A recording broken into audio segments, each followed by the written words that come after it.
What's up? I'm Shin0555. Welcome back to another episode of TextBox.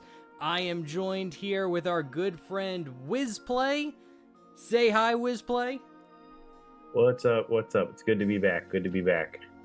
Yes, we're doing another episode, and we are talking about kind of obscure, forgotten, not talked about games, which is one of my favorite subjects of all time. Which, if you see my channel, I do that all the time. Yes. That's basically what I do. I love doing that. Yes, and if you haven't checked out Wisplay's channel, links to his stuff is in the description below and probably the pinned comment. You could just click right to it, subscribe to him. He knows his stuff. Anyone who talks about games like .hack or what was the one you just made a video on? I did it on Fatal Frame 2, actually. That which my next video that's actually I'm not sure if it'll be my next video might be out by the time this comes out. If it is, then the people already know about this. But my next video I'm actually ironically doing with a good friend of mine named Bona Malum, who helped me do some of the script writing and audio for that video.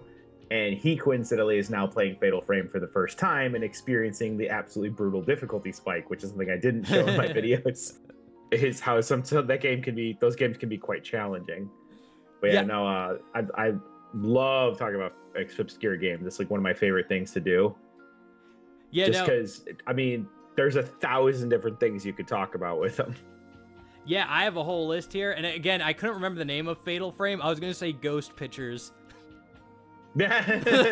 Honestly, that would be an appropriate name for it, though. It would be a good name for that product, because I mean, Fatal Frame is one of those games that, I mean, some people now would say, oh, it's not obscure nowadays, but if you could think about the fact of when so many other games are coming out now, and the fact that we live in this time where games are coming out in rapid succession, it has definitely become a much more obscure horror franchise. I am glad to see that it still exists, though it's only barely hanging on. I know that, but hopefully then we will get another crack at seeing some more of it later on.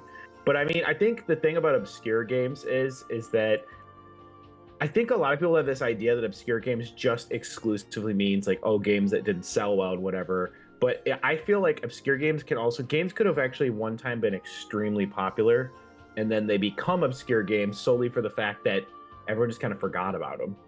That's true. You know, there are so many, like we mentioned earlier, .hack. That's a game that was on top of the world for a while, and so many people were all into it, and then it just kind of vanished. Yeah, well, I think that's kind of the same way with Metal Gear. Not Metal Gear Solid, the Metal Gear games on the SNES.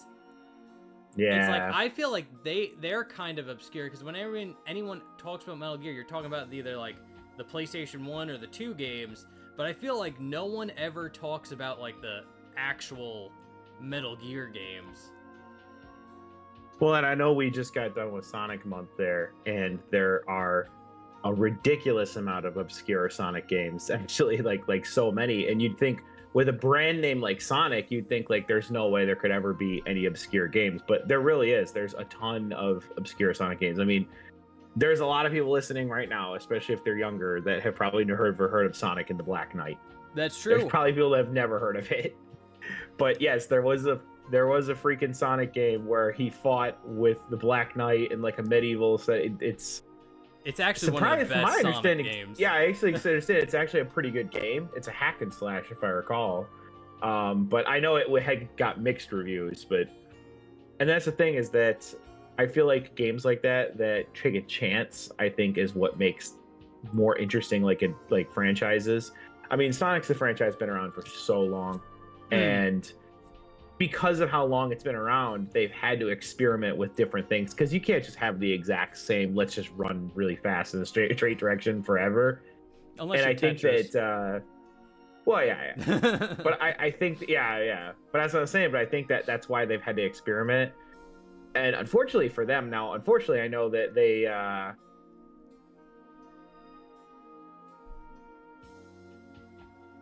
Oh, you still there? spoken Sonic fans about when it comes to the direction that they kind of go with some of these games. And I mean, if I'm sure there are plenty of people watching that are familiar with Magic Mush and his channel, where he did a channel on Sonic, on some interesting Sonic fans. If not, then I'm sure I can leave a comment about it in the section here at the bottom here, and people can check it out. But there's some very outspoken people about Sonic that actually like want Sonic to go back to its original roots and never change. They want to go back to the black-eyed, like short stubby body Sonic. There's a lot of people that are apparently like really into that. And some of which to interesting levels. But because of that, though, I think that everyone's kind of always looking to follow what always has been. But one of my favorite, like I said, one of my favorite Sonic games to this day is still Sonic Battle. Like it's not my favorite, but it is one of my favorites because of how obscure it's become. Because I don't think I like when it came out, I had so many friends that were talking about it left and right. And now I don't think I think like the last time I was here is like the only time I've heard anyone mention it until then, which is crazy to me because it's from a franchise that so many people know. Same thing with, I just saw you did Sonic Rivals. Yes. During Sonic Month, and I'm like, I remember when that came out, there was advertisement for it in every single store ever. Now I don't hear anybody talk about it. Yeah, like I think Rivals case is like it wasn't terrible and it wasn't really good. It was like in that middle ground where it was like unoffensive, like it was just like, okay, yeah, people just forgot about it. Even though it did well enough to get a direct sequel. There's a Sonic Rivals 2. Something I've always wondered, because I feel like when people comes to game scores, you know, like if you look up Sonic Rivals, it has like a 64 on Metacritic, you know, so it'd be like a 6 out of 10 or whatever. I've always kind of feel like, I think people's grading scales is just so harsh sometimes, where if a game is not at least like an A rank to them, they just be like, it's not even worth playing. Yeah. And I think what's weird is that I kind of see the grading score a little bit differently than most people. I see this grading score as not inherently the indication of how good the game itself actually is, but more of an indicator of how many people will actually like the game. Yeah, so I can like, get that. If a game's like a 9 or a 10, that means the vast majority of people that pick up this game are going to enjoy it. If it's like a 6 or a 7, it means that most people will probably enjoy it. If it's like a 4 or 5, it means like, you're either going to love it or you're going to hate it. And then if it's like any lower than that, it's kind of like, it'll only be good if you're like a niche audience. And the only score I think that is like a score that is like almost like a joke score is giving a game a 1. If a game is a 1 or like floating below a 2, it pretty much means this game is only fun to play for content creation. Like you only play this just to make like a stream of how bad it is. That's like I feel like the only way you can really get a 0 is if the game just doesn't even work. Like you can't even boot the game up. Like, so like, there's no way for us to grade it because it doesn't exist work. Basically. Yeah. And that's well, like I like the way Xplay did it back in the day on like G4, where they just had like a 5-star review. I feel like we're both showing how old we are. We're both showing how just bringing up Xplay. I feel like it's just showed everyone how absolutely old we are. I mean, we better explain what that is for the uninitiated. So before YouTube was a thing, we had to get our game reviews off cable television, and one of those shows was called Xplay. And they would just do game reviews. But I like their score because they did add like 5 stars. And basically, if a game was like 3 stars, it means it was just average. It was a normal game that like really isn't like super like special, but not super bad either. A 4 is like this game kind of like goes a little bit above and beyond what like a standard game is. And like a 5 is like a Ocarina of Time or like a Wind Waker. But then like a 2, like a 2 is like it there's like problems in it. It might be like a little glitchy. Some stuff might not work really well, but it's still an okay game. And like a 1 is like this game just isn't fun. It's just bad. Just don't play it. And that's the thing is that I remember see, because I actually have, because I do play, like I said, I know I've said this before, I actually do play modern games. I know a lot of people think I don't because my channel covers mostly non-modern games, but I do play modern games as well. I just don't play them as much these days because I just have so little free time because I'm doing 1,000 things at any given time.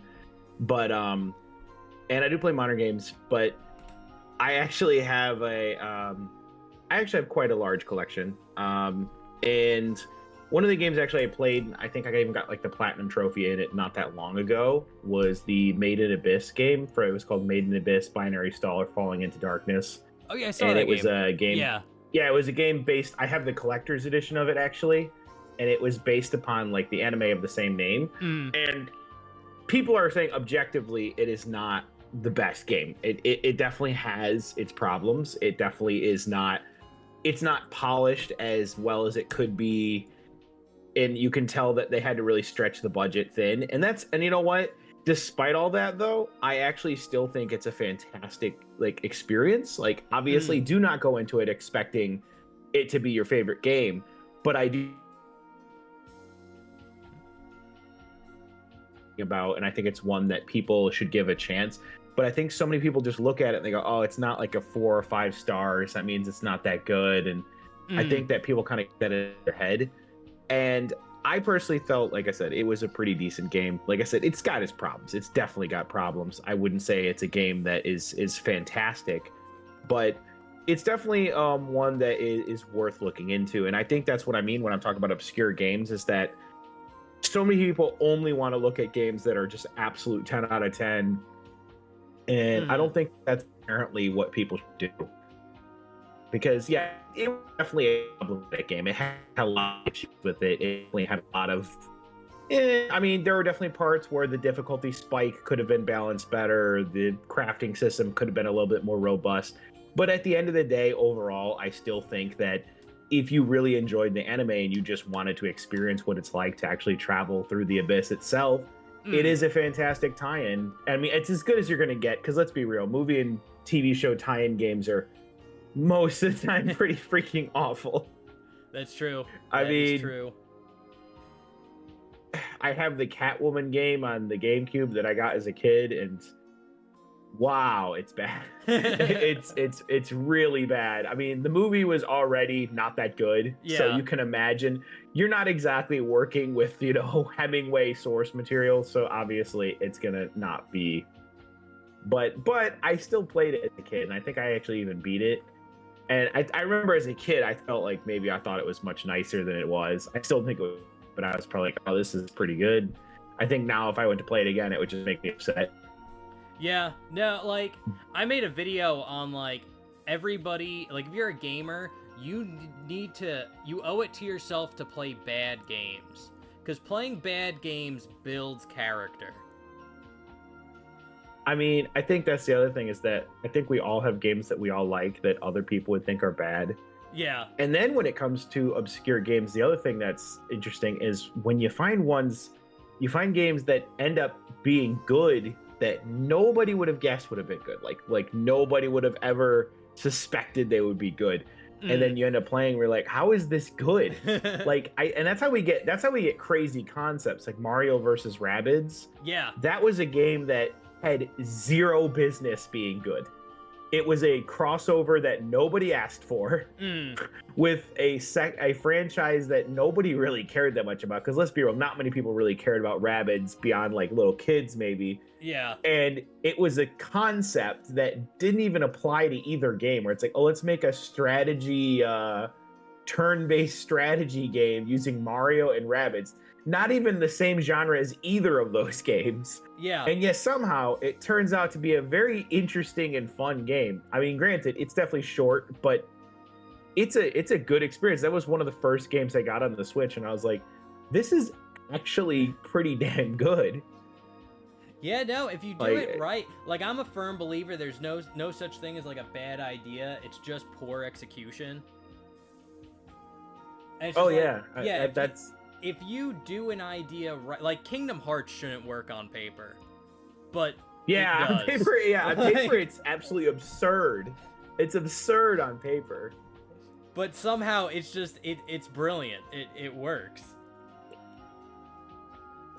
And that's the thing is like for like movie and show tie-in games, you're either gonna get absolute garbage, Yes. a mediocre but okay, serviceable thing that you can have because that's the best you get, or something that is so good that it has no business being that good. Yes. And those are like your only three. That's pretty much how it goes. Like I think I mentioned this when we were talking about this before. A game that I to this day is surprisingly really good that has no business being good is Hamtaro Ham Heartbreak on the Game Boy Advance. Yes, I know. That about is that a one. game that it is an adventure. For those who haven't played it, it's an adventure game based on the anime of the same name, which is the anime is close to being lost media because it's really hard to find nowadays. And it never got a full physical release either. Mm-hmm. And I don't think it's on any streaming service that I know of. But no, but it's based on that. And so obviously it could have just been a crappy, like, okay, we're gonna do two TV shows tie-in, no worries, whatever. But it's shockingly a very fun and robust adventure game. And what's even crazier, it's actually developed by Nintendo directly. Like they actually made it in-house and everything, which is really weird. Which makes me wonder, hey, Nintendo, how come Hamtaro's not in Smash Bros yet? Technically, you guys own the video game rights to that, so I mean, we need and our I think they had adventures. They had 4 Hamtaro games as well, and I think all of them were on Nintendo. So yes, so Hamtaro. So that's the thing.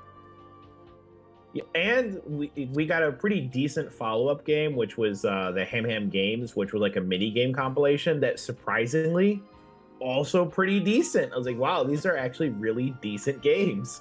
I'm like, how is it that we get this, and then yet there are so many other companies that make tie-in games that just end up sucking? I think it's just a level of like effort. Like a lot of these like companies that make the tie-in games, they're just doing it for a paycheck. Just kind of like, well, and that's the thing is that, I mean, if you can convince Nintendo to make the game for you, then I think it's like a guarantee. It's like a guarantee that it'll be decent, which sucks because I think you and I both have kind of a love-hate relationship with Nintendo. Yeah. I mean, I know I definitely have a love-hate relationship with them. Yeah, no, I'm more on the hate side right now, but I like their games, but I really don't like the stuff they're doing. They really definitely pushing their limits of what they can get away with. That's for sure. Yeah.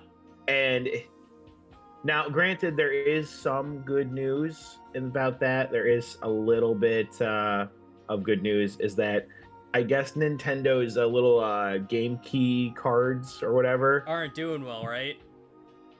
In fact, they did so poorly that Nintendo has already put out they've already put out like a survey in Japan to ask consumers how they feel about the game key cards. Yeah.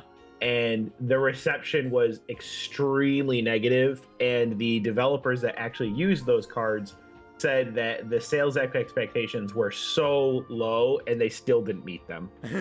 So, which is great. I think that's at least a good case for in this case, yeah, I know, because it's like maybe these companies will finally start realizing that, hey, look, if you're going to put out a physical copy of the game, just put the game on there. Like, seriously, just put the game on.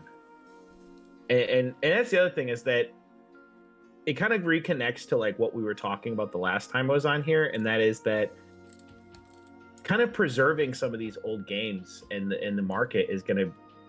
It's going to be impossible. Obscure games are going to be lost. Yeah, they're going to be lost forever. Some of these games are going to be lost forever if it weren't for emulation, which I think you talked about another TextBox. If it weren't for emulation, some of these games would already be gone. Yeah. Because we all know for a fact that if regular people weren't working on making emulators before any of this all began, Nintendo and them wouldn't have even bothered to make them. Like, no. Because remember, that if I recall, a lot of the companies that are using emulators to preserve their old games, they're reverse engineering the emulators that already exist, which basically means that if it weren't for them doing that, these companies probably would have had no concern about even making an emulator at all. So they basically these games would just be gone, and there'd be no way to experience them anymore, and it would just suck. And that's the biggest problem. Just wouldn't care either. It's like they're like, no, we're just doing the new stuff. I think I said this to one of my friends before, and that is that even if they could, they would make every single game release with some kind of kill switch that makes the game stop working after a certain time, and it just deletes and erases the data from the game. Yeah. Like they would if they really could. No, yeah, they're probably the thing pissed they didn't think about that at the very start. Yeah, and it sucks because I think I was just having this discussion today. I don't really see what the big deal is about just sell us the ROMs, man. Just sell us the ROMs. And if they say we wouldn't pay for them, well, the Nintendo Wii already disproved that. The Virtual Console on the Wii was insanely successful. Yeah, like, again, I wouldn't mind buying, like, a digital version of a game that I could just play on, like, everything. Like, I would buy my entire game catalog again if I was guaranteed this will work on every console going forward. Oh, yeah. Yeah. And that's the thing, is that I think that's the other part about that sucks, is the fact that not only are we going to lose all these obscure games, we're going to lose games that weren't even obscure because there was just not being preserved. I mean, it's already tricky to play like DS and 3DS games. It's already kind of tricky because the hardware was so unique. Like even like if you have them on like the Odin can run them, sure, but you might have to get a little bit creative with how your control scheme's set up due to its double screen and touch screen layout. Excuse me, and all that. And it's just you got to get a little bit more creative for some of the games out there. And it's like, to this day, I still find that the most convenient way to play most of those games is on the actual hardware, which the hardware is only getting older. It's not getting younger. I mean, their 3DS came out in 2011. Yeah. And that was 14 years ago. So these devices are getting older. Now, granted, fortunately, the good news is a lot of these older consoles were built like tanks, because I still have a Super Nintendo that works, and that Nintendo is literally as old as I am. So, that's the good news. Now, granted, you may have to replace the batteries in some of the games, but from my understanding, people are saying that these newer consoles are not being built the same way. A lot of people are saying these new consoles are kind of being built where throwing them away is just kind of what these companies are hoping you'll do. Yeah. Yeah, no, it's really concerning about like the state of like game preservation, like, and again, going on about like the obscure games, it's just like, I don't know, people probably won't agree with me with this, but like, I do play modern games. In fact, I was just playing the new Spider-Man 2 on Steam. I was just playing that before I got on, and I really like it. It plays well, it looks great, I'm enjoying myself, so I do like modern games. But I think, generally speaking, the games that are coming out now, I really don't care about.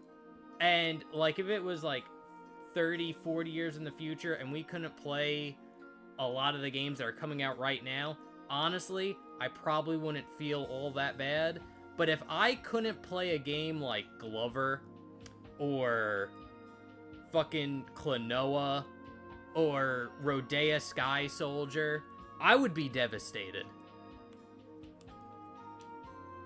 And that's the thing, is that we're getting to this point where that's basically, they want us to just forget those old games existed, because the reality is, and I think a lot of people don't want to say it out loud, but I think the reality is that a lot of these new games that come out are not as good. I think the thing is that we want to feel that they are, because, and that's not to say there aren't good games that have come out that are on modern consoles. Like Persona 5 is a fantastic example of a game that it is filled with content that is not just filler content. Like, it is genuinely 100 hours of content, and it's 100 hours of story content, original content, and it's not just filler. Yeah. Like, you actually enjoy what you're doing.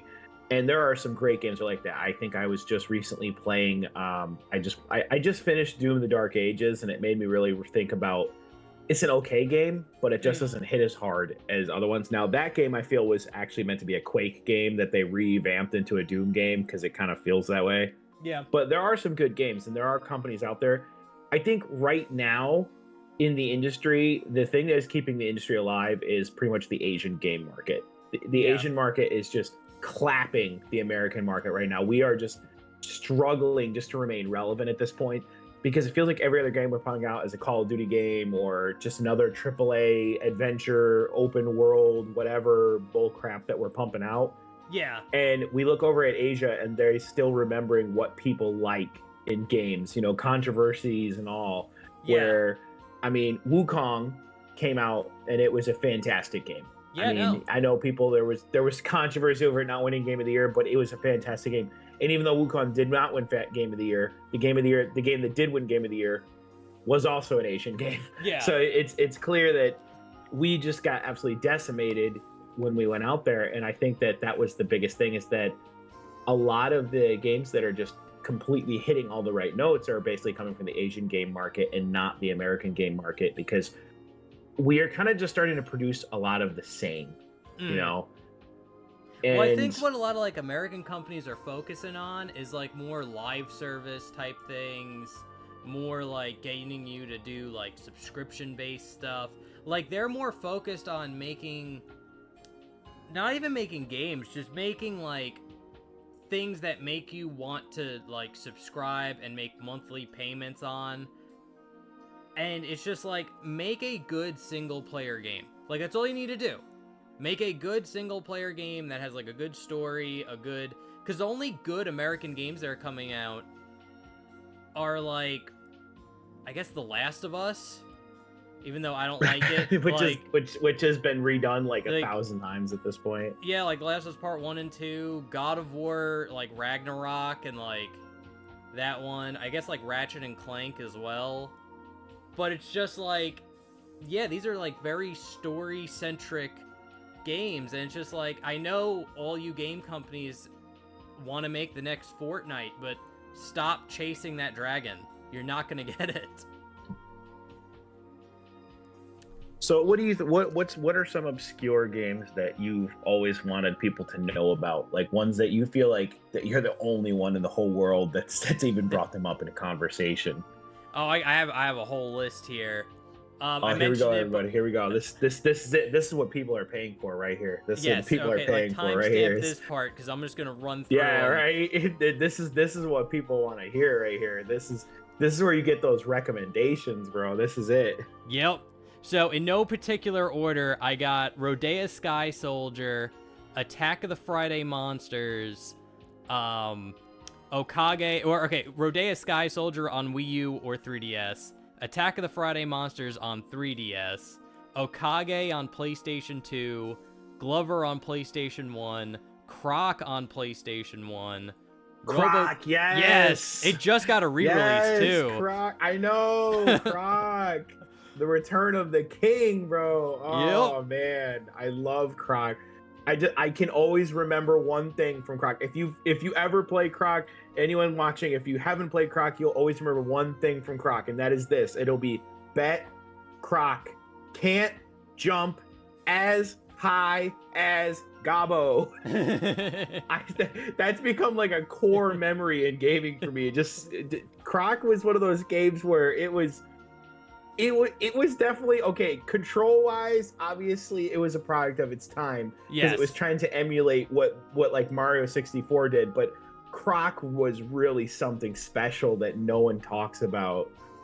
Yes, I was so happy when they like the guy that like ran Argonaut, he like bought the rights to Croc after they went up for sale, and then like it took him like several years to like re-release the game, but now it's finally out, and I heard the new Croc game actually plays like a normal video game, and I actually really want to get it. I got the Glover re-release. Oh yeah, see that's another one. I feel like that was a game when it came out, I saw commercials for it all the time, and it even got a sequel if I recall. No, the sequel got like 90% finished, and then they like canned it. What? Yeah, you could because get I remember the seeing ROM. ads for the sequel. Yeah, I remember seeing ads for it. Yeah, because I remember that game was all over television back in the day, and then it was just kind of gone. Yeah. That sucks. Oh wow, it's the re-release actually came out not that long ago. Yeah, no, It I even have it got on released Switch. on the Evercade. Yeah. It even got released on the Evercade. That's pretty impressive. Definitely a cool game too. Yeah, I love Glover. Just a really fun game. So I know the PlayStation version of it was not regarded as well as the N64 one. I know. That's the one I grew up on. The physics are completely different than like the Nintendo 64 one. So a lot of like the puzzles and stuff, you could kind of just like jump over them because just the way the game works. But kind of like in Mario 64, there was actually a lot of oversights in Mario 64 where the player can just bypass certain puzzles by just long jumping the correct way. Yeah. Like, I don't think anybody actually did that part on, was it Wet Dry World, where you actually stood on the little arrow things. I think everybody I know just long jumped across it. There was no reason not to. I'm not waiting that whole time. Yes. Oh my gosh. Oh my gosh. See, Glover, Croc, these are games that I feel like only if you're like in your 30s will even even remember these titles. Oh man, those are games where like if someone like says it, I'm just like, that's a cool person. That's a cool fucking person right there. Yes, see, I feel like it's crazy. Oh, what are some of the other games on your list? I got so hyped up just hearing Croc and Glover, bro. I got distracted the moment I heard those titles. Like, oh, I got hyped.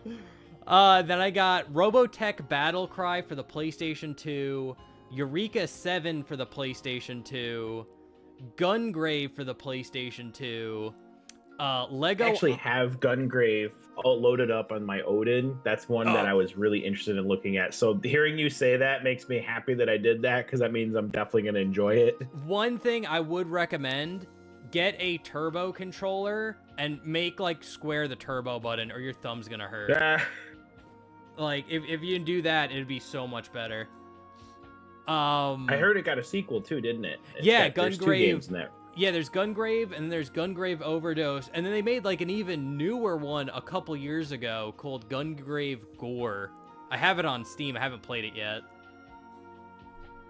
But yeah, I got Gungrave. That's actually a really good game. I got Lego Island 2 for the PlayStation 1.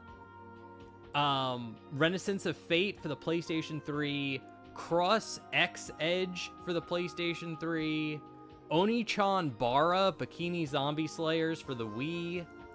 What? Bikini Zombie Slayer? Oh my god. Have you not heard of that one? No. Oh my god. Okay, Bikini like if you... Zombie Slayers. Okay, because like there's a picture, like a meme, where it had Bayonetta, 2B, and the chick from Stellar Blade, like, all talking to one another. And then it was just like, I was disappointed that Aya from Oni-chan Bara wasn't there, because she is the original, like, sexy hack and slash girl. She walked so all these other girls can run. Wait. This was a franchise? It's still going today. Right, it's a franchise. Yes. It started out as Zombie Hunter on the PlayStation 2, and then they changed it to Oni-chan Bara, and they made a Wii version and an Xbox 360 version, and then they made a couple games on the PS3, and on the PlayStation 4 they kind of rebooted it with Oni-chan Bara Origins. And it is such a great franchise. Schoolgirl Zombie Hunter is a 2017 third-person shooter game for the PlayStation. Yes. That game was bad. Oh my gosh. The fact that this is a whole franchise. There's a film? Yeah, there is a film. What? Yeah, no, it's big. Oni-chan Bara is big, man. Oni-chan Bara Bikini Samurai Squad on the Xbox 360. But like it came out in Japan. It was in Japan in 2006. It didn't come out in the States till 3 years later. Yep. And the best part about it, like, story-wise, is, like, people get turned into zombies from, like, this demonic curse. And then the reason why the girls are in bikinis is because the more blood they get on them, the more powerful they get. So if they were wearing clothes, they wouldn't, they'd be weaker. Obviously. This is the craziest lore drop I've ever heard. This is insane. Oh my god! I love I'm gonna have to go down this rabbit hole. I love the fact that they made a lore story for why they're in bikini. They didn't just be like they're hot girls sell. Yeah, they're like no. There needs to be a story. Yeah. They could have just taken the easy route, but no. Let's go the difficult route. Like what? You know what? It's one of the handful of video game movies out there. So yes, I mean, oh my gosh, this is the lore drop is crazy. Yes. Also, apparently, oh my gosh, that's beautiful. And it's actually like a really fun game. It's like one of my favorite. The earlier games are rough, but like when it gets to like the PlayStation 3, you could like dash cancel everything. It's so much fun. It's like a more free flowy like lollipop chainsaw. See, this is just like crazy because the fact that this is one of the few video game movies that exists, that's just crazy. Oh my gosh. And then when I click on the page for it, I just see the upcoming video game movies. Yeah. I was not prepared for how many video game movies are actually coming out. Oh my gosh. Yes. I feel like we could do a whole video on just that. Oh my god. Oh man. Bikinis. I'm sorry. I just got Bikini Zombie, bro. What? That caught me so off guard. The only genre Bikini Zombie Slayers. And the fact that it's an entire video game franchise. This isn't just an obscure game, it's an obscure franchise. Yeah. Like no one I know knows about this game. It is insane. And actually, funny thing was I actually bought the collector's edition of Oni-Chanbara Origins in Japanese because we haven't gotten like one in like so many years. I was like, we're never gonna get this game. And then one day I went to GameStop and then I saw it at GameStop as like a physical thing, and I was like, you son of a bitch. After I bought this game, then you release it in crazy. English. That is so weird. This is a whole franchise that I didn't even know about until like 15 minutes ago. I did not know this existed. Like, what is this even? Yeah. This is the weirdest, most surreal thing I've ever heard of. And like, what? They got away with shit that has like, I'm surprised it's not like an adult rated game. Like, if you're on like Google right now, look up the strawberry banana costume from like Z2 Strawberry Chaos. Just look it up. That's an actual costume. Bikini Zombie. Just the strawberry bananas. The strawberry banana. Where is it? Where is it? Wait, what? I'm trying to see where.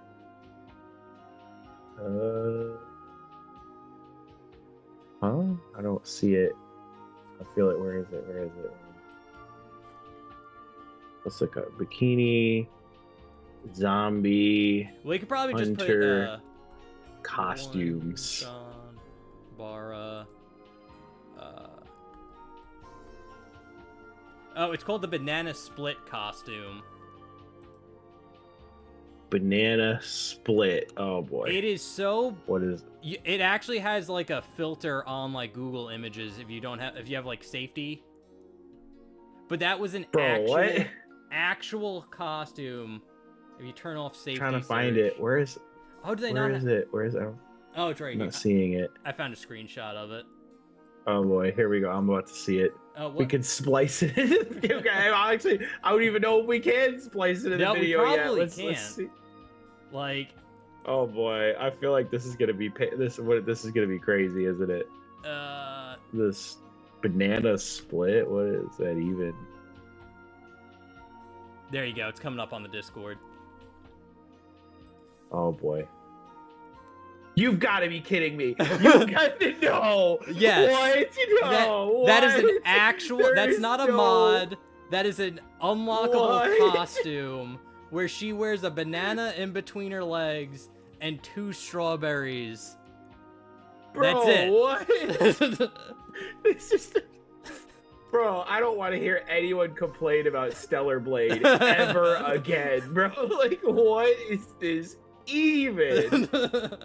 I was about to say I should make a video on this franchise, but now I don't think I can show this. I think that's the most risky thing they've done, but yeah, once I unlocked the banana split costume, I know this game was like goated. Honestly, I feel like, I'm sorry, but for anybody that can't see it, we can't show it in the video. I'm sorry, There's no way. I don't recommend Googling it either. You can't even like find it on Google. Believe me, it's interesting. If you know, you know. And unfortunately, now I know. This is just the strangest. This is definitely like, this is why I get into obscure games. Yes. To find out the craziest, weirdest lore that anyone has ever heard of. What? I can't even believe this actually exists. I'm actually quite baffled. Want to know how I found out about this game too? I don't know if you remember on G4, they had a show called Cinematech, where it was basically like a music show, like where they did like how MTV would do like music videos. They would do that, but with video game cutscenes, and they'd show like snippets of cutscenes like spliced together from like different games, and they just give like the name of the game and like what cutscene it's from. And I just saw I saw it on that, and I remember the name Oni-Chanbara, and I just saw like this like girl in a bikini and a cowboy hat with 2 katanas fighting zombies in a graveyard. I was like, I needed to play that game. This is my gosh. I don't even know how to respond to that. I feel like I mean, yeah, that's definitely a video game. That is a video game. That's a video game. That's all I can think to say to it is, that's a video game. It is definitely a game that exists. That's for dang sure. Oh my god. I've seen some stuff in my day. To quote Angel Cop, I've heard some bullcrap in my day, but yours, sir, is the best. For those who haven't seen Angel Cop's English dub, it's really badly done, but it's one of those things that's really quotable because of how bad it is. It's just for some reason overly the top in vulgarity for some reason. Literally saying the normal Japanese police are normally a bunch of pussies, but these special forces guys are different. I'm like, bro, what? like, is this really a conversation we should be having while they're shooting at us? That's just I feel like I should link that in the bottom now, too, so people can get a good so they can see how bad. That's a game they should make. That's an obscure video game that I would love. Angel Cop. With all the gore kept in touch, keeping all the gore in it and all that, I would pay money to get an Angel Cop game that has all the gore just kept in. I would pay so much money. It might be out there. Even if the plot is just as stupid. Even if the plot is insanely stupid, I don't even care. I mean, clearly, we just discovered that the plot being incredibly stupid does not matter. Nope. Obviously, it does not matter. That is a thing that definitely exists. Yes, that is a whole obscure franchise. And want to know what's crazy? We're only halfway done with my list. Oh my gosh, we got to hear the rest. There's got to be. Oh my gosh, do. Oh my gosh. All right. Let's get through the rest here because this. Oh man. That's crazy. Next one I think is a little bit more known, Klonoa. that's the like platformer game. It actually recently got re-released on Switch and like modern consoles. But Klonoa, if I recall, it was pretty hard to find for a while there.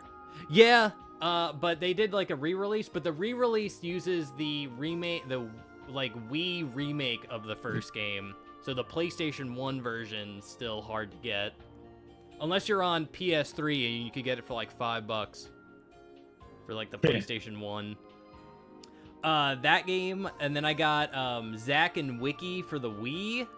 That game's actually really a fun puzzle game. I got Codename Steam for the 3DS. That's like a Valkyria Chronicles-esque like turn-based RPG, like kind of tactical, but you can play as like Abraham Lincoln and like other presidents. And it has any like game where you get to play as Abraham Lincoln is clearly goated. Yes. I mean, and then there's not enough games where you play as Abraham Lincoln. Yeah, that is a huge... Assassin's Creed should have picked up on that. Yeah, that's a huge lost opportunity there. Exactly. But then I got One Piece Unlimited Adventure for the Wii and Unlimited Cruise, which is like the sequel to that game, which is also on the Wii and the 3DS.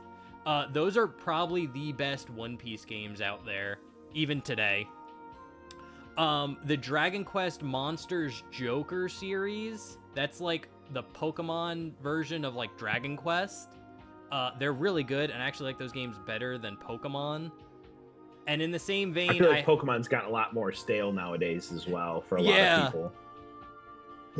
And in the same monster catching or monster raising vein, I have Monster Rancher 4 for the PlayStation 2. Yes, Monster Rancher 4. Now, that is a franchise you don't hear about anymore. Yes. I remember watching the anime for that way back in the day. Now again, we're showing how old we are. We're showing how old we are, but and the coolest thing about Monster Rancher on the PS2 is you actually had to like open your console to get a new monster. You had to put a new disc in and then load up a new disc. And then it was actually it was the coolest thing ever. It was such a cool game. Yes. So Monster Rancher 4, brilliant. Then we got Steambot Chronicles for the PlayStation 2. That game is such a hidden gem. Like, I don't know if you ever heard of it, but it's one of those games where, you know how they make like fantasy games where like you get to choose your own path, like Skyrim or whatever? This game, you literally get to choose your path. Like, there's a whole story you could do, or you could be a traveling musician that's unrelated to the story. Or you could do the entire story being, like, the good guy and then, like, join up with, like, the Nazi party. Like, there is...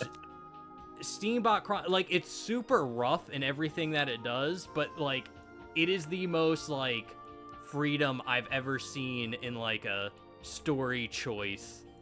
It's so cool. And then I got Disaster Day of Crisis for the Wii. That game's just legendary.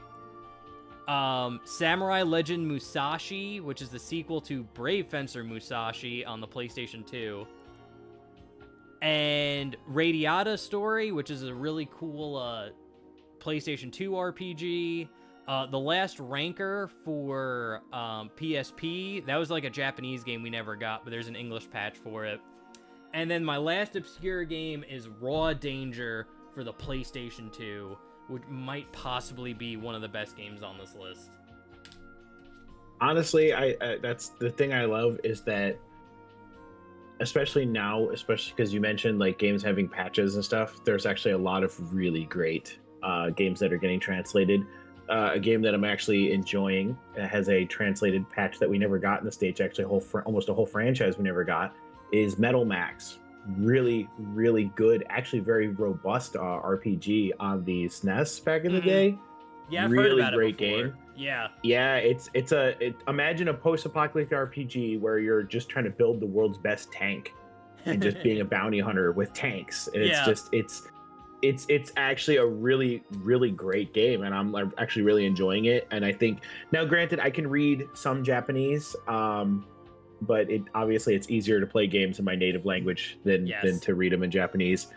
But as far as like obscure games go, like I'm kind of glad that we actually getting translations, because some of these games are getting a chance to shine that didn't get the chance outside of Japan.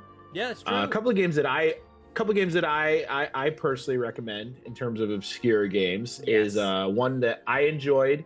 It's kind of an adventure puzzle slash kind of exploration game with like a 16-bit style, would be Angels of Death. I never heard of that one. Really great story-driven game. Very excellent story-driven game. If you like visual novels, it's usually up your alley, but there's a little bit more of an exploration piece to it as well. And there's like puzzle solving and whatnot. It was released, I think you can get it on the Switch as well nowadays. It's you can get it on Android, iOS, Steam, or Windows, or on consoles. I actually got it on the PS4 back in the day. And it actually has an anime based on it, and it's just a really good exploration game. It was one of those RPG Maker games that actually like did something beyond just being like a tech demo. Yeah. But just a really, really fun little game. And another RPG Maker game. Now this is one that's part of a franchise that's somewhat more obscure. It's still some people have heard of it, and that's Corpse Party. Oh yeah, I know Corpse Party. Yeah. Great set of games, but they are definitely the only type of game that I know of that are of the genre they are in. They are horror games, but this what makes them so interesting is the fact that they are a better example of tell, don't show, the total opposite of what you normally get. Instead of incredibly graphic pictures of gross, gruesome things happening, instead you're given the most vivid descriptions of them. And somehow that is worse. And the sound effects that you get while not even seeing what's happening on screen. Yeah. Well, let's just say, have you ever wanted to hear what it might sound like as someone's eye was slowly getting gouged out with a pair of scissors, but not actually seeing it, but hearing it in your ear in 3D spatial audio? Ugh. Well, this game definitely will do that for you. In fact, what's crazy is the voice acting for the game was incredibly advanced at the time, where they use a 3-dimensional microphone where it actually can detect where the voice actor is speaking. Yeah. And as a result, there are parts where characters are literally whispering in your ear. So if you play this game with headphones, it will give you nightmares. It's a really great franchise. If I recall, they're actually finally making a new entry in it. It got delayed. It was supposed to come out this year, but it got delayed, I think. It very, very good in terms of obscure games. And the best part is unlike a lot of these games we've talked about, these ones you can still get. Game that I was following for years, and it finally came out after years of waiting for it, is Scorn. I think I heard about really, that one. Yeah, Scorn was an H.R. Giger inspired first-person adventure game, like with an action kind of first-person shooter puzzle solving element to it, created by Ebe Software. It's a short game. It did have some bugs on its release, but I believe most of them to fix. It's available on pretty much Windows, PS4, PS5, and Xbox Series X. It is definitely a good example of how the developers wanted to follow this idea of not having a heads-up display and all this technology to pretty much kind of guide you through the game. So it is based upon you kind of have to kind of explore around on your own, and the puzzle solving is based upon you figuring it out. And it really does a really good job at kind of just capturing that feeling that H.R. Giger has.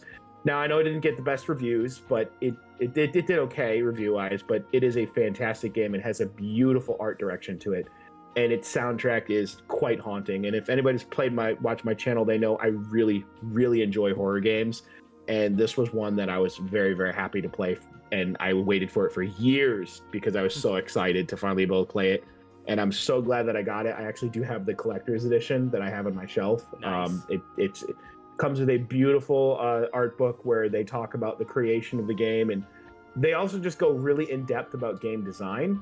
And now I know you're an artist on your channel, so yes, and I know you're an artist on your channel, so some of the stuff in there is quite interesting, where they talk about how the design relates to the player's experience, because something I never considered while playing games is that the body that the player inhabits is how the player not only experiences the game, but it also gives you like the idea of what it means to have a body in the world that you exist in. And I never thought of that as an extension to that. And Scorn does this really great job of having this kind of body horror go to it, where the player is in control of their body, but not completely. There's a parasite that's attached to you from almost the very beginning of the game. And as the game goes on, the parasite digs deeper and deeper inside of you. But you have this very interesting symbiotic relationship with the parasite, because without the parasite, you're defenseless. But the parasite is also slowly killing you. And it kind of creates this really interesting kind of like dynamic, just really excellent art direction. And I really love it when games have fantastic art direction. Astrobot was a great example of a game that just had really good art direction. It just had that throwback to that classic feeling that you knew and loved. And a game I actually covered on my channel is there was a Saw game on PlayStation 3 and Xbox 360. It's kind of hard to get your hands on now because I don't think it got released digitally, but it's actually pretty good. Yeah, it's actually a decent game. Yeah. It's actually, I liked it. I actually really enjoyed it. I mean, it's rough on the edges. Some of its combat sequences are a little rough, but it's actually pretty darn good. It's a really good game. Yeah, it's like they almost kind of like used Manhunt as like a blueprint for it. Yeah, the only thing I feel like it didn't do is it didn't kind of go as dark as the films do, but I think that the budget just didn't allow it. Yeah. Because if you really consider the fact that to at that time having that level of graphics and gore and stuff in a game would have been very, very expensive, so they probably were like, we don't have the budget for that. Which, I mean, hey, it is what it is. I think that everybody kind of like wants to try to top like what everybody else is doing, and I think that it wasn't really a feasible thing. It's got one of the weirdest things on it though, because it's got a trailer for the actual upcoming Saw 6 movie at the time. So I've never seen a game that had a trailer for like an upcoming film, just like a random film in the franchise too. It's very odd. But yeah, it definitely. Oh, another really good game. I played this game. I platinumed this game. This is a really great game. And no, I'm not a furry. I just really like this game. Is Dust: An Elysian Tale. I played that one. Really, yeah. This is a good example of you do not need to be a furry to enjoy this game. Because I am not, but this game, Dust: An Elysian Tale, is a fantastic hack and slash adventure game. Yeah. It is really well done. Fantastic voice acting. Just really tight combat and controls. It just it hits really hard. Fun fact: the voice actor for the main character of that game, he used to do flash animations on like Newground, and one of those flash animations was called Shin, and that is how I got my name, because I like that flash animation so much. See, it all kind of connects back. Comes see, full circle. Yeah, see, we can actually plan that the whole time. Yes. For everybody that right. Just fantastic. I've actually talked to the guy who made Dust, actually. The creator of the game. He actually is a really, really, really nice guy. Just an absolutely really, really great guy. Because he I think he runs the Hyperduck Twitter, the Hyperduck Soundworks Twitter, who did like the composers, and I think but yeah, no, the all the people behind it are they're just really good people. Trying to remember his name, Dean Dodrill, that's who it was, and he is just a really great guy, and he absolutely loves when people give feedback on his game. He really enjoyed the fact that everybody really loved Dust, and maybe one day we'll get a sequel. That would be excellent. I know that well, he said that he is looking into potentially doing it, but it hasn't happened yet. But it is definitely a fantastic game. That was definitely a passion project that just worked out really, really well. And I'm so glad that it exists, because we're kind of blessed to be able to live in a time where people are actually able to make the games that they want to, and not just be held back by big corporate publishers being like, no, we don't let you because we want all the money, and you are not giving us all the money, and it's only about the money. Yeah, no. But yeah, see, I'm trying to think of other really great games. There was actually a lot of good games on the Vita. Just Like you got the Batman Arkham Origins I love gate that is game on actually the pretty Vita. good. Yeah. Yeah, it's I actually played like that. Vita had some decent games. It just got forgotten like almost 5 seconds after it came Yeah. out. No, Sony didn't really help. No, they didn't help. It's like they had a strong start. It came out with like Uncharted and like Gravity Rush as like launch titles. But then they canceled a bunch of games for Vita because, and this is management at Sony, they were afraid to oversaturate the market right away with games. So they canceled an Infamous game they were working for the Vita.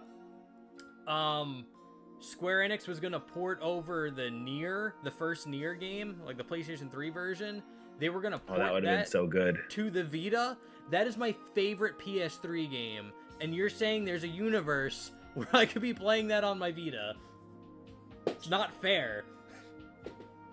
I know the Vita got snubbed so hard. Yeah. Because there were actually a lot of good games, and it had a lot of good ports of like full-fledged games on there. I mean, you had the Final Fantasy X and X-2 collection moved over there, really cool. Yep. And I mean, you got the first 2 God of War games on there, are just fantastic. I actually have the Platinum Trophy in both the PS3 version and the Vita version. Nice. I actually have the Platinums in both versions, because they're just that good. They're worth playing again. Yeah. Oh, this is another really great game that I'm sure if people are fans of VTubers, they've probably already seen this game, is Maneater. If you're a fan of like Gargura, she's played it before.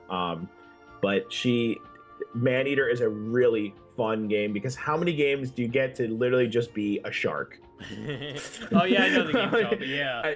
A shark that you could it's hilarious because it's got like a narrator that kind of makes it feel like you're inside of a documentary, except the documentary is just not even trying to take itself seriously.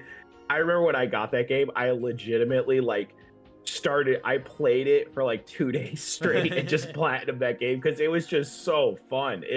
It was just so ridiculous because it is a perfect example of sometimes taking yourself too seriously can sometimes lead to bad results. Maneater was a game that did not even attempt to take itself seriously, and I loved it for that. It's so funny.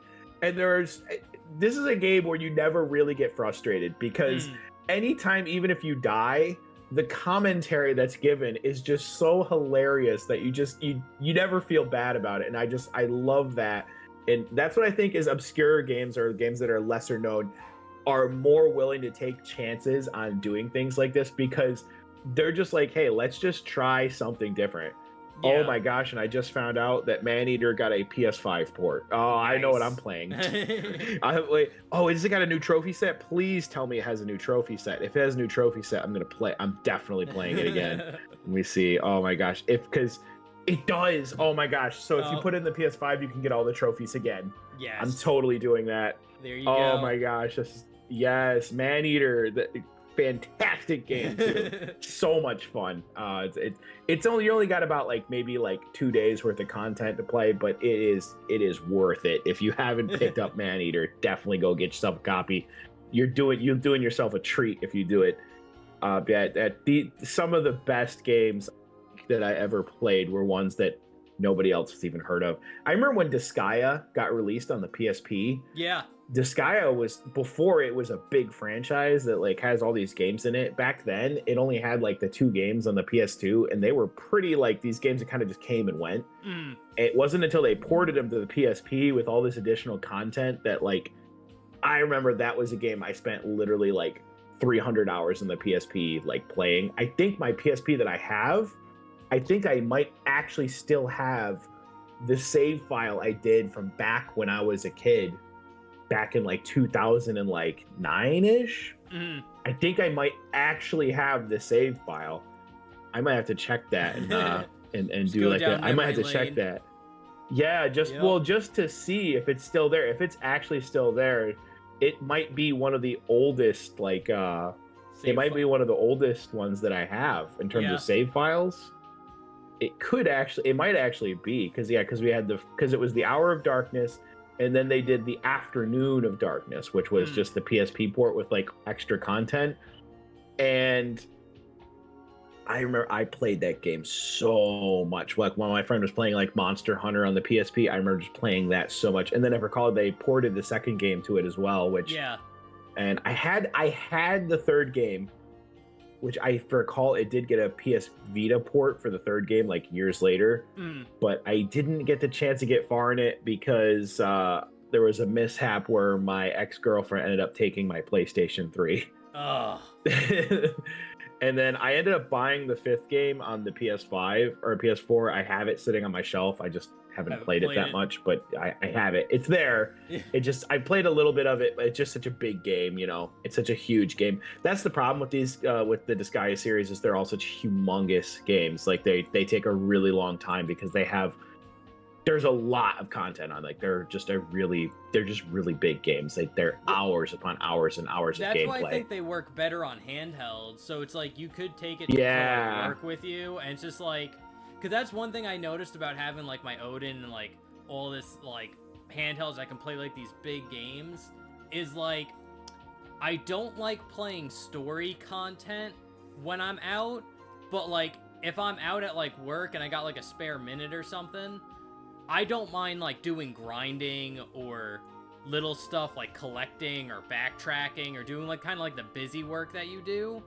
That's perfect for when you're out. Yeah, and that's the thing is that I think that we're like in this day and age now where like games are like trying so hard to have like this like really big, giant, massive stories that people like oh that just makes everyone like gush over them. But I think it's not inherently necessary, and I think that's the problem is that not every game needs to be this big story driven, because there are times when I want to sit down and play a story driven game. The problem is that I need to sit down and actually dedicate myself fully to the game. Then I need to sit down, turn everything else off, and just like, okay, it's time to play the game, right? And a lot of the time when I'm playing games, because I don't have as much free time as people might, I mean, at my age anyway, especially because I've got so much going on in my life. I know I don't talk about my life outside of my videos and everything, but I am married, and I do work full time. Okay, more than full time, to be honest with you. Yeah. And making my videos takes a lot of work because there's a lot of process in them, and there's script writing, there's researching, there's consulting with other people, there's talking with people that want like to make suggestions. Then I do the actual editing, the audio engineering. I record all my lines and everything myself. The process can take a long time, which is why, I mean, it'd be great if I could pump out a video every week, but I'm not home enough to do that. But because of that, though, I don't have this infinite amount of free time to sit there and dedicate to a game that's like, okay, I'm going to have a story that's going to be 50 hours long, and you're just going to sit there and play it. Sometimes you just want to play a game where you can just be someone wearing a banana and two strawberries. Yes. Sometimes you just want to play a game where you can just do that, you know, where there's not really much to pay attention to. Because a lot of time when I'm at parts of games where you can just kind of grind, I surprisingly enjoy those a lot because I can just put the game on, put it on a YouTube video, and just kind of do my thing. And I think that's kind of like that's part of it, is that I can just grind and have a fun time. Yeah, now, like, I'm trying to find a way to make, like, playing games into work. Like, I have this idea of doing, illustrated playthroughs of games, where I'll start a game from, like, start to finish, and as I'm playing the game, I'm drawing, like, illustrations based on, like, what I'm playing, but do it throughout the entirety of the game. Like, the first game I want to do is, Okage the Shadow King on the PlayStation 2. It's like one of my favorite RPGs. And so it's like this will justify me sitting down, playing through the game again. And as long as I'm like making content on it, I can be like, okay, I'm not wasting my time. So I think like that's a trick. If you want to like really like, you have to find a way to make like what you're doing in your free time like work for you. Yeah, and that's the thing is I feel like I have to maximize my free time. Like every time I'm doing anything, I have to maximize how much I'm getting done at one time. Yeah. So like I'll be like, if I have like the Odin has helped me so much with that. Now people haven't seen it yet, but in upcoming videos, I am using the Odin for a lot of my upcoming videos and stuff To that like I'm working record, on. yeah. Yeah, because I can record the gameplay directly from the Odin. Even though most of the games I do, I actually own the copies of the games on my shelf. It's just that it's just so much more convenient because I'm not home that often, and sometimes Yeah. I'll be at work and, everything will be done and I've got like 2 hours to kill. And it's like, hey, time to boot up the Odin and play, something, to get some footage going. You And that's actually helped me out a blew my lot because mind when you told me you can record from the Odin itself. I'm like, you can't do that. Oh, you must have downloaded an app. And then yes. like I pulled down thing, I'm like, screen record. Oh fuck. Yeah. The built-in one is okay. Yeah. I actually use a third-party one called I think it's called X Recorder, and it's fantastic. It's the results I got were just they blew my mind at how good the results were. I was so happy because most of the games that people see on my channel, I'm actually recording with a capture card that I have hooked up to. I think I mentioned this before, a very elaborate setup with a very long HDMI cable, and I mean a very long HDMI cable. And now, in theory, I can record from the Odin by doing that way as well, by just attaching the capture card through the top, But I was like, you know what? Why do that when it can just record right on its own? And I got a nice big old 1.5 terabyte SD card popped in there, no problem. And it really does a fantastic job, and it's helped me out a lot with my upcoming videos. The next video I'm doing that comes out, like I said, it'll probably be out by the time this video comes out, more than likely. But if not, it'll be out probably in a couple of days. But the next video I did, I recorded it entirely from the Odin. And now for that one, I have my friend Bonham in there, and he helped with that video where he did some of the voice work for it, and he also helped me write the script. So what I did for a comparison's sake is he actually played it on the original hardware because he is more crazy than I am when it comes to authenticity of game preservation. He's that same guy that'll buy every single old console. We're talking hooked up to a CRT television with like the upscale, equipment and all that. Like he's that guy. Yeah. And he will play any masochistic game you send him.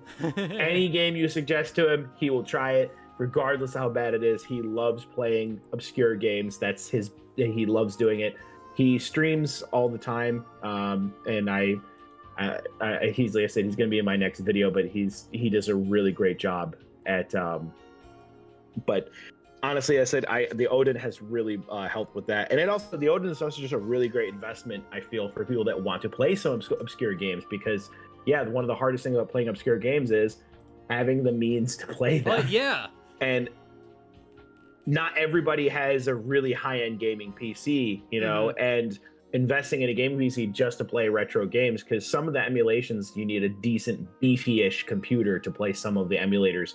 And the Odin really solves that problem at a very, very modest price. I got the max model because I wanted the more RAM. But if you don't care about, maxing it out completely, I think even the Mini does a fantastic. Because I recall the Mini is just the same device.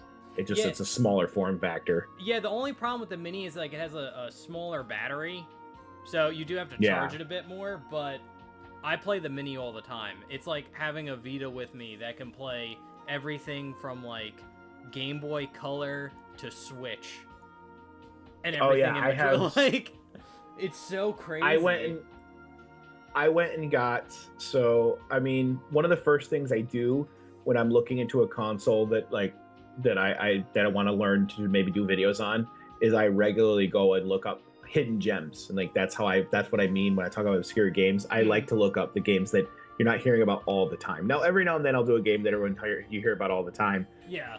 But I like to try to cover stuff that's interesting, that's different. And that's kind of like the direction I'm kind of going with what I do, is that, I like to cover things that are a little bit different or things you don't hear about as much anymore. And the Odin is just a fantastic device for getting there and now I know they have the Odin Portal as well, which I recall the Portal is also another device that they made. From my understanding, it does have like slightly less input lag. I think it has like a 5 frame less. Now, Yeah. me personally, I never really experienced the input lag, but I feel like that's more of like if you're into fighting, like hardcore fighting game territory, then that might matter to you. But that's kind of just something that comes to the territory of all emulators where, you're always going to have a small bit. But honestly, my experience with the Odin so far, I mean, I've had it for a couple months now, and I literally bring it with me everywhere. I literally, every time I leave the house, I bring it with me. Yeah, me too. Like, I do that with my Odin 2 Mini, and it's just like, I just love having the security of, like, if I get stuck somewhere, I pretty much have my entire gaming catalog with me playable. Just in case. Yeah, and that's the thing. Like, yeah. Because it's just definitely definitely a really great device for that. Because, like, I remember, because I used to live in New York, and every, like, big holiday, like Christmas break or, like, summer, we would drive from New York to South Carolina, and that was, like, a 14-hour drive, and I remember doing that with, like, a Game Boy Advanced and, like, a PSP. And I always think, like, if I could go back in time and hand myself my Odin 2... for that, like, 14-hour car ride, I would blow my mind. Like, my little kid would be like, there's no way I'm playing PlayStation 2 on the go. Like, what? I mean, that's the thing. Like, yeah, I remember as a kid always wanting to, like, hack or mod, like, my devices and stuff so I could get more games running on them and stuff. But I never would have dreamed. I remember for the longest time being, like, seeing when we finally got emulators working on our PCs, I kept saying to myself, one day we're going to get these in a handheld. And I kept saying it over and over again. It took so much longer than I thought it would. Yeah. But the fact that we're finally there where, I mean, PlayStation 2 and, like, GameCube on, like, a handheld was, like, a pipe dream for so many years. Yeah. And then even when it finally happened, it was like, don't expect it to play that well. And the Odin not only does play them, it plays them really, really well. I mean, it plays them better than the original hardware. I mean, the upscaling with, you can pump that thing to like 4 times resolution upscaling with filters on that bad boy, and it will still look, it'll still run at that solid frame rate. And I think even 3DS, which is like a finicky thing, still runs really decent. Yeah. And I think it also looks better because it's on a smaller screen, where all these games were designed for like a bigger TV screen. Even shrinking it down to like the Odin size screen, it just makes it look so much nicer. Yeah, I think a lot of people probably, I'm hoping a lot of people that saw my video on it definitely considered getting one if they haven't. I might have to do like an update video being like, hey, what here's me playing with it later so that I can give my future opinions on it. But so far, I honestly am very, very happy with it. It's definitely been a fun device. It's just a great device overall. Yeah, no, I absolutely love my Odin. It's like, it's addictive because like I started with like the Retroid Pocket 2 S when that came out, or no, the Retroid Pocket 2 Plus, and I got it like right around when like COVID started, and ever since then it was just like they were just on the verge of getting like GameCube and PS2 working on like these handheld devices. So then I bought like an Odin 1. Then, like, the Odin 2 came out, I was like, oh, it's gonna be even better, so I had to get that one. And it's just, like, it just becomes, like, an addiction. Yeah, just a handheld buying addiction. I think the thing I find was interesting is the fact that I've always been fascinated with trying to get, like, handheld, like, devices that could emulate games ever since I saw, like, the Open Pandora way back in the day. Yeah. And I remember following it, hoping that there was supposed to be a sequel to it called the Dragon Box Pirate, and it just never happened. Yeah. I remember following it so like excited, waiting for it and stuff. So I was kind of sad when it kind of just dropped off, and it, because it never really. I don't think the Dragon Box Pirate ever officially came out. In fact, if I recall, the device still hasn't come out. They took pre-orders for it back in 2015, and I don't even know if the device ever came out at all. But I think the problem is now by the time it comes out, it's completely irrelevant because I mean, its specs are nothing now. But back then we would have crapped our pants. They're like, oh, 4 gigabytes of RAM and a 720p display with a 533 megahertz processor.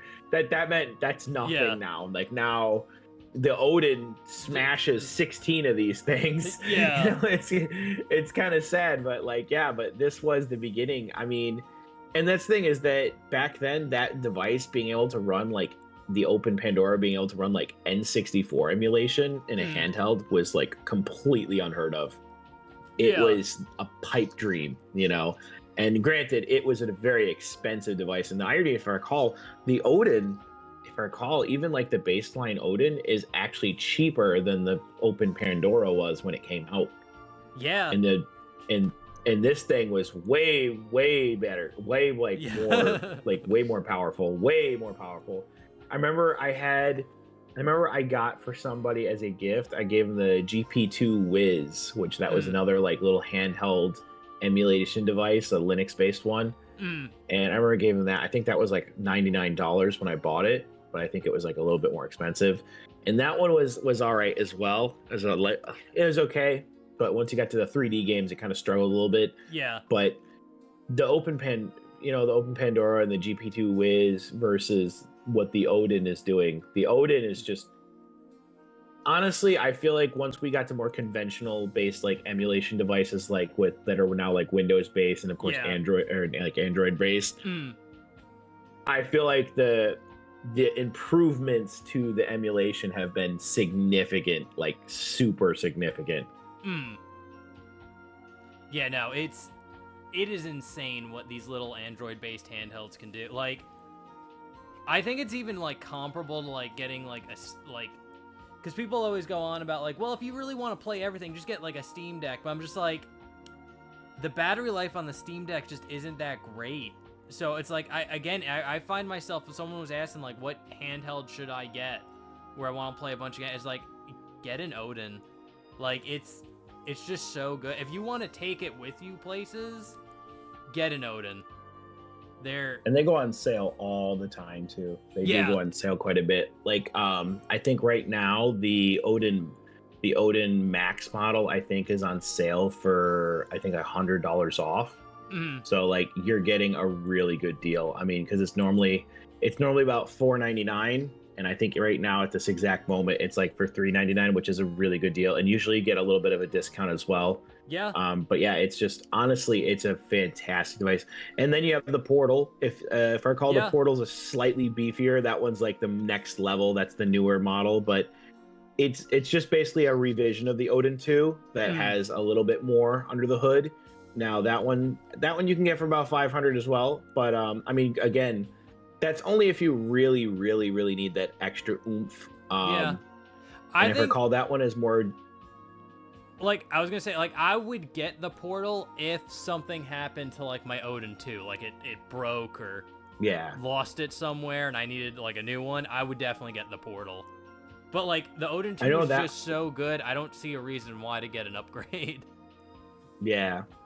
I mean, I think the Portal, I think, does have the advantage of, I think, one of the major advantages is that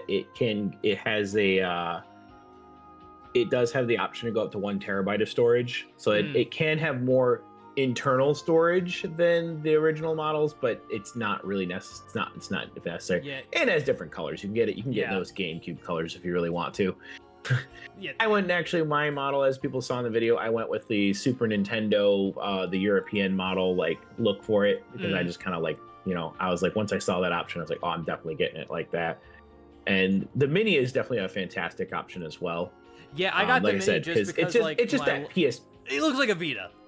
My love for the Vita. Yeah, it's like that PS Vita. The only problem I have with the Mini is I wish they switched the D-pad and the analog stick, because they have it set up like an Xbox controller, and it's just like, I'm more of a PlayStation, so I like my sticks being like next to each other. That's the only problem I have with it. But it's like, it's fine, I can deal with it. Honestly though, just overall, if you really want to get into obscure games, both these devices are definitely what you want to check out. They are definitely the way to go if you're trying to get into some of these older games that are just obscure and you never heard of. Because let's be real, these companies are not really releasing these games. Yeah, never. They're not really releasing them. I mean, come on. With the one we were talking about earlier, they're lucky they released that at all. I mean, the Bikini Zombie Hunters. They're lucky that they got allowed to release that in the first place. Yeah. Because, wow. Honestly, out of my list, I think there's only 2 games you could not get on the Odin. Because they're just on PS3. Yeah, Renaissance of Fate and Cross Edge. Everything else you could play on it. So, and the other thing is, you can play certain new games on there through Linux, because you can use their Steam versions, because they have a Linux they have a working Linux port for Odin right now. Yeah, that's true. That's true. They also have like Winlater. I know that's like the Windows emulation on Android, and apparently it works where you could play games like Devil May Cry 4. I saw was working on an Odin 2 through Winlater. That's actually pretty impressive. That's actually pretty impressive. No, actually, I downloaded. There's like a PS3 emulator that's on the App Store. It's like $4. I bought it, and it can run Devil May Cry 4. Now, I'll give you, it's kind of rough still. Like the cutscenes, like you can see everything like pop in, but it's playing it. Like it's a little slow, but like for a first try at like PS3 emulation, it's super impressive. Like even the Wii U emulation I did on my video, I was super impressed by how many games I did actually see that. And granted, the good news is, like I think I said in the video in the comments, is that one of the best parts is the fact that for most of the Wii U games that don't work, like the ones that are games you'd actually want to play on the Wii U, the good news is there are Switch versions, and that emulator obviously got a lot more love and attention because, you know, the Switch is a console that people have actually heard of. There you go. That's a whole obscure console at this point. We hit all the obscure stuff. We had obscure games, then we went to obscure franchises, now we're at obscure consoles. But again, is anybody out there trying to port games from the Apple Pippin? like people, hey, Lost Media folks, get on that. There's some games on there that we should get off. I mean, there probably legitimately are like entire like consoles that are obscure. Like, was it the PC Engine SX or whatever? The PSX or the N-Gage. Yes. Oh God, remember the commercials for that? When you were a kid? You know what? You know what's a sentence you never heard anyone say? Do you have this game for the N-Gage? Nobody said that. Nobody did. Nobody said that. But to be fair, the N-Gage apparently did have some impressive games for, given that device was garbage. Yeah. They had like the entire first Tomb Raider game working on it. Granted, the controls were about as bad as you can imagine. The controls were not good. Not good as me putting it politely as well, because they were really not good. They were very, very, very not good. But could it run Doom? Yeah. It could run Doom. In fact, I think there was even a port of Doom on it. But just like many other ports of Doom on other devices, it does run good. Little series I used to do back in the day on another channel that has been retired now. But maybe I'll bring this feature back if people really want me to. I used to do a feature called Doom Thursdays. Yeah. And it was literally just me playing different versions of Doom. And some of them were interesting.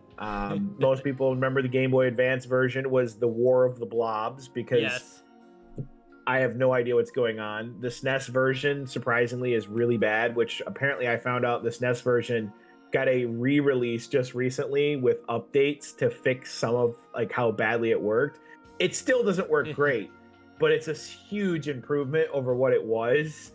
But I still wouldn't recommend it. But it's just one of those things where it's a passion project. I'm just not sure why they're passionate about it. But I mean, it does fix a lot of the game to where it's now actually playable. Nice. And yeah, I used to do that, and I've played some interesting ones, unofficial ports as well, such as the PSP version, which is pretty decent. It's all right. It's not bad. Controls are a little bit wonky, but not too bad. The PS1 version of Doom actually is quite interesting because it adds like more of a different lighting system with more of like a dark like music. Yeah. Where you realize very quickly how changing the music in Doom really changes the entire tone. But yeah, no, it's just honestly, and that's another obscure port. See, that's obscure Doom ports. There you go. There's a whole unexplored genre right there that you can go check it out. And like I said, if you really want to have a good time, just try to go look up weird versions of Doom. There's been some very interesting versions. People got it running on a. I was gonna say I saw it run on a pregnancy test. Yes, I've seen that. Yes. I wonder if anyone has actually like. I want to see somebody actually finish the game playing it on a really unconventional device. Like we see people getting it running, but what are people like? I want to see people actually finish the game on these ridiculous devices. Like that's what I want to see is can it run Doom on and finish Doom on these absurd devices? And I think that will be much more interesting to see these days. Yeah. Yeah. Well, I think that's a good spot to end it. We are at like an hour 30. So anything else you want to add before we call it a night? Definitely check out Bonham Malum's channel. I'll probably put a link there.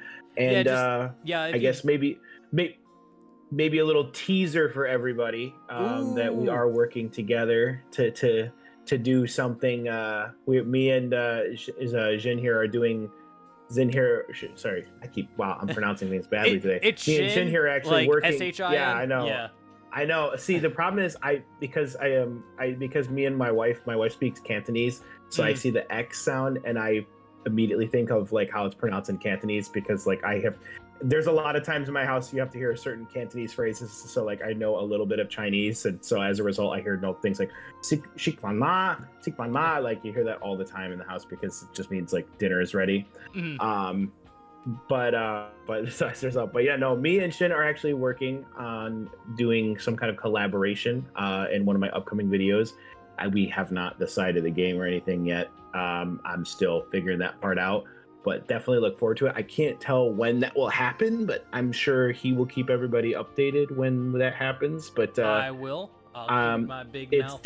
I definitely think this is going to be an interesting project. We're definitely gonna try to do I want to try to do something really, really interesting that I think people will enjoy, and at the same time that I feel would be good.